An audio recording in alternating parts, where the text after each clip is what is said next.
on, guys? Back for Week 5 predictions. Stick around to the end.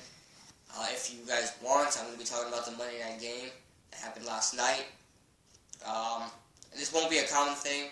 I just want to go over what happened last night in the final minutes of the game. Because it really got me upset. I was pissed, man. But let's start off.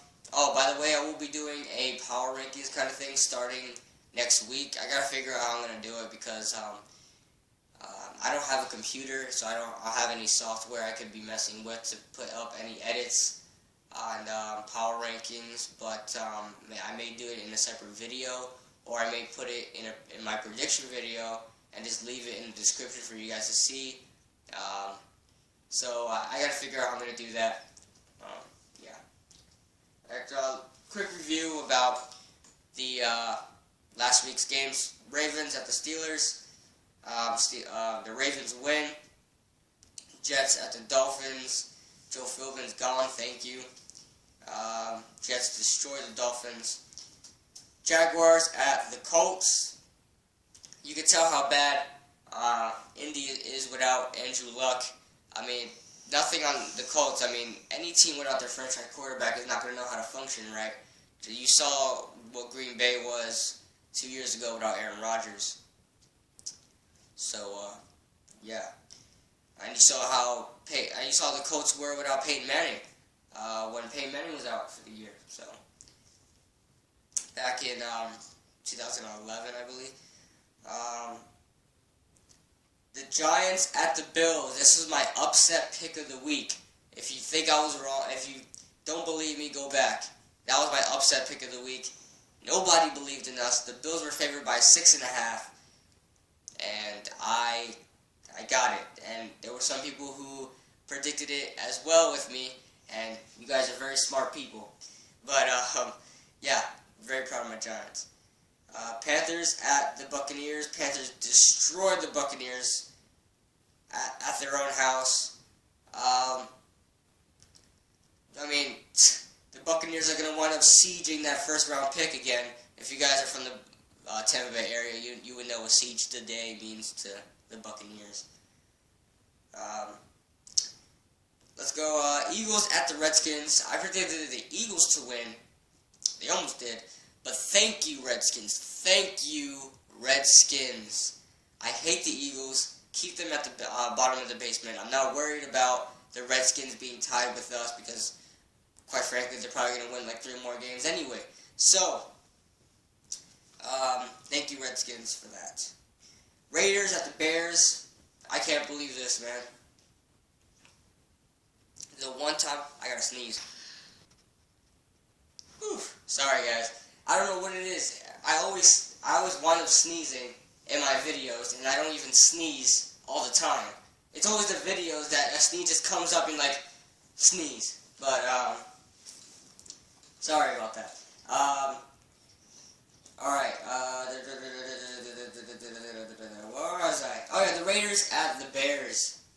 The one time I actually picked the Raiders, and I'm confident in them. I wasn't that confident against the Browns. But the Raiders against the Bears were basically tanking. The Bears are tanking. They traded 2 good players away, and there's rumors that they're going to trade another 2 good players away. So, how can you lose to the freaking Raiders, man? The Bears. How can the Raiders lose to the Bears, man? Texans at the Falcons. I predicted the Falcons to win 36-21. They wound up winning 48-21, so I'm gonna get a score soon, guys. Promise you. The reason why I do scores, guys, a lot of people do point spreads. I'm not good at doing point spreads at all. I tried it, and I was just sucky at it. So against the spread stuff, I can't do it. That's why I do scores. I'm better at scores, and I guess you guys could try to pick a point spread based on the scores I give out. So who keeps texting me, man? Too early for this. Alright. The Chiefs at the Bengals. Chiefs didn't score a touchdown. It looked like they scored 3, but they didn't even score 1. The kicker scored 7 freaking field goals. Browns at the Chargers. The Browns almost won this one. They won the Chargers wound up winning 30-27. Packers at the 49ers. Packers were very conservative. They didn't look like they wanted to beat the 49ers that bad because they knew the 49ers weren't scoring on them. So that was my lock of the week. So my other lock of the week was the freaking Rams at the Chargers. At the Cardinals. I don't know what happened there. Rams looked very good on offense. Defense okay. The Cardinals could have very well. Mistakes by Carson Palmer. Basically lost the game for them. My third lock of the week, by the way, was the Browns at the Chargers. Got that one right, barely. The Vikings at the Broncos. Vikings could have took this one. It was right in their hands. But unfortunately, Teddy Bridgewater lost the ball out of his hand. So, yeah. I still love the Vikings. Don't get me wrong. The Vikings are a very good team. But, they've got to fix these mistakes. They could have very well won against the Broncos and could have had the media talking about them more. Saints at the Cowboys. I predicted this one as if Drew Brees was not playing, but he did play. Barely won, but he won. C.J. Spiller with that great touchdown. Most of the game was very boring. A lot of these primetime games are getting very boring. I don't know what these schedule makers are doing, but granted, it's because a lot of players are injured, but the Saints are freaking garbage. They're garbage with Drew Brees, so why would you even put this in a primetime game? If Tony Romo was here, Tony Romo would have killed the Saints. And I hate the Cowboys, now I'm saying that. The Lions at the Seahawks, I'll get into that later. In my upsets, I went 1 for 1. In my locks, I went 2 for 3. So, in total, that puts me at 39-24. Just about a 62%, whatever percent average thing. I don't know. Upsets, I'm 2-2.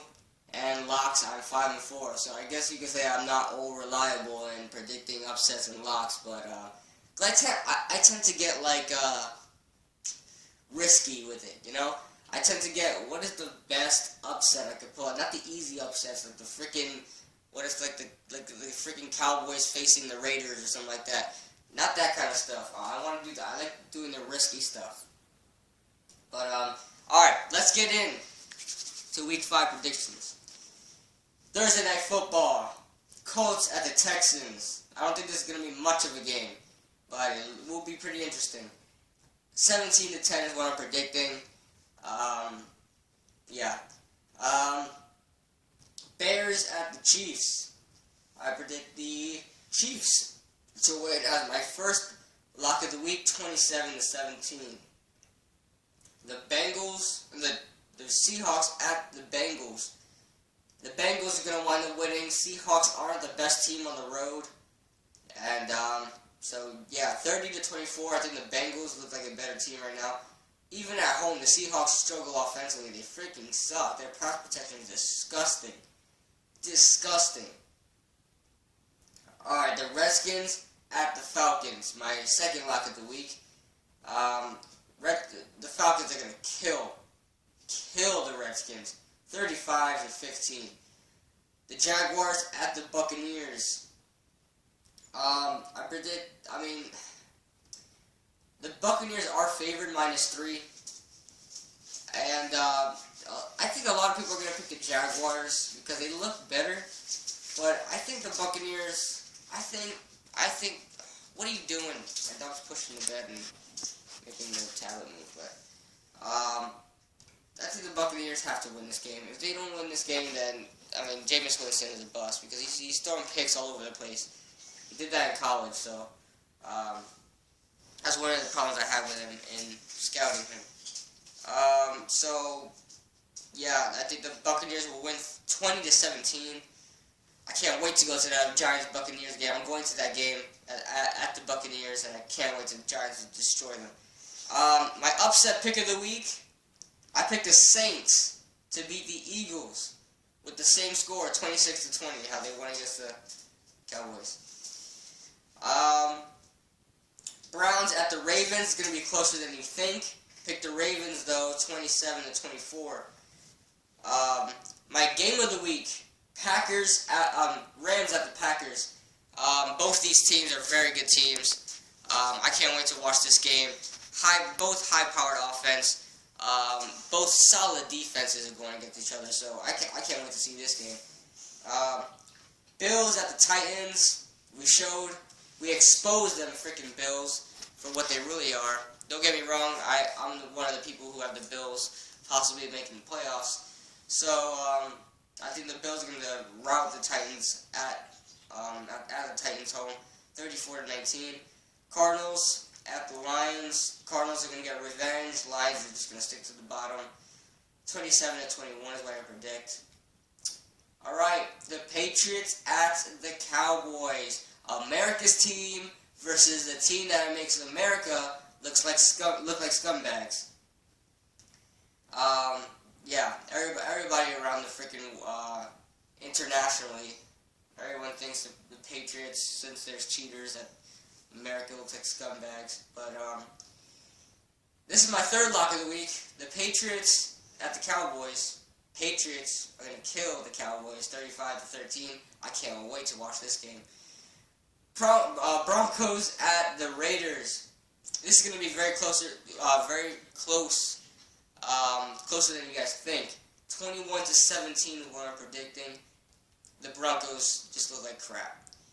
Their defense looks amazing. Don't get me wrong, guys. I'm not Broncos haters, but I'm just like a realist, man. They're not gonna go too far, scoring only. Their defense is bailing them out. I mean, that is a team effort, but their offense is like absolute garbage.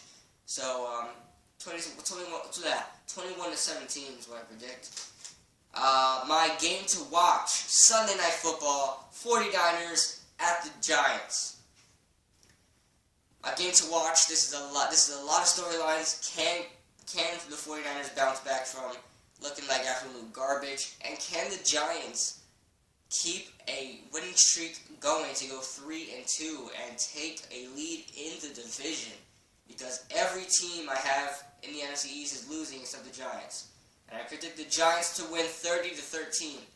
This is an unbiased prediction. As you guys know me, if I have the Giants losing, I'll have the Giants losing.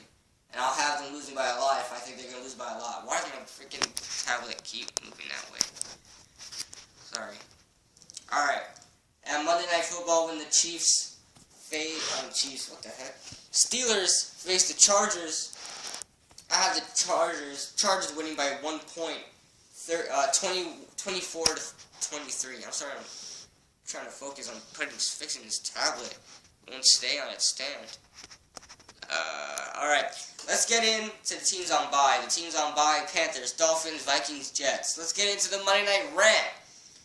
Jesus, man. Oh, man.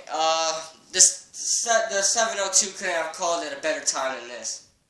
Don't get me wrong, I picked Seattle to win by a lot. What did I pick them to win by? 36-19. But, this is the most boring game.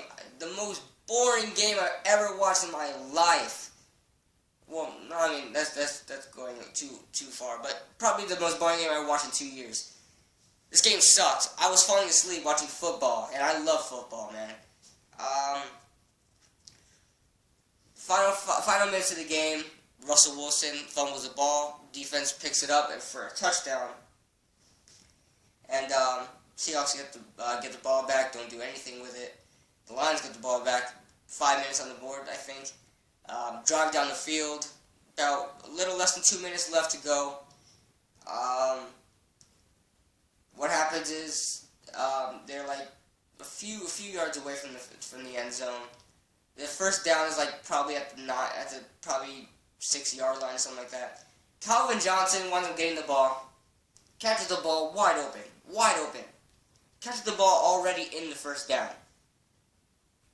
Where the hell was your football IQ than to just catch the ball, go as far as you can without getting touched, and lay the hell down? You've got a little less than 2 minutes left to go. 2 timeouts. You're going to tell me you want to go off. We saw this against the Dallas versus the Green Bay game in the playoffs. Des Bryant got too confident, trying to do it all in one play. Instead of catching the ball and laying the hell down, he decided to jump and try to score, and ultimately was the dagger, is the reason why they lost. And after Calvin Johnson did that stupid move, it was hit by Cam Chancellor, and the ball is rolling around. KJ Wright smacks it out the end zone, even though it was going towards the end zone anyway, but there was already a Lions player coming to try to recover it, so, yeah, there was a chance in the Lions recovering it. But, man, you had KJ Wright swatch the ball at the end zone. The refs call it the reason why they didn't call it is because they said it was intentional. It wasn't intentional. How the hell was it not intentional? He swatted the freaking ball away. I don't understand. I mean, in no way am I a Lions fan. In no way am I a Seahawks hater. I don't think it was the Seahawks' fault. It was definitely the referee's fault. The Lions that should have been one of the biggest upsets this year, and the Lions got screwed again. Man, Dean Blandino said that the head of officiating said that he thought that was a call right there. Lions should have got the ball first down and first and goal on the 1-yard line. And here's what I hate about the freaking football players now. They lie about everything. If something happened that went their way and that shouldn't have went their way, they won't say anything about it. Cam Chancellor and Russell Wilson they claim I didn't see it. But Russell Wilson said, but how about Cam Chancellor knocking the ball away? That was amazing. How can you see Cam Chancellor knocking the ball away, but you don't see KJ Wright swatting the ball out? They were like 5 feet apart. Jesus, man. And I've got notes written down here so I don't forget. Calvin Johnson, just weak IQ, just terrible football IQ, man. How can you leap for the end zone? You got like 3 players on you, man. I don't understand what is wrong with you. But even in that, man, how on earth can you? Why do we have referees and officials if you can't enforce the damn game? The rules really need to be changed. I'm a type of person that likes to have the game played right. I don't care if it's against the Giants. If the same thing happened to Giants, that, let's say, John Beeson swatted the ball away, I want that to be called because I want the football to be played, the right way. I don't like missed calls. I believe the refs should put their stupid pride away and review everything. Everything should be reviewed, man. I know it'll take longer, but if you just have people upstairs simultaneously watching it as everything's going on, I guarantee you the game will be much better. Much better. And I can't stand having the game be in the refs' hands. That is just complete and utter, it just disgusts me, man. Really. They're not the ones with the uniforms on. They're not the one pushing their hardest to win. And, I mean, this is just, it gets me upset because this is just another reason why I think the game is rigged. It's just a theory I got. I love this game, man. I really do. And to think that this game is rigged, to think that there's like something going on to get a little bit of cash, it really sucks, man. Because I love watching games. I love that makes me question. It makes everybody question the integrity of the game. Is everything legit? And ultimately, it really looks like it's not. And if by next year, if they're not fixing these stupid refs and they're not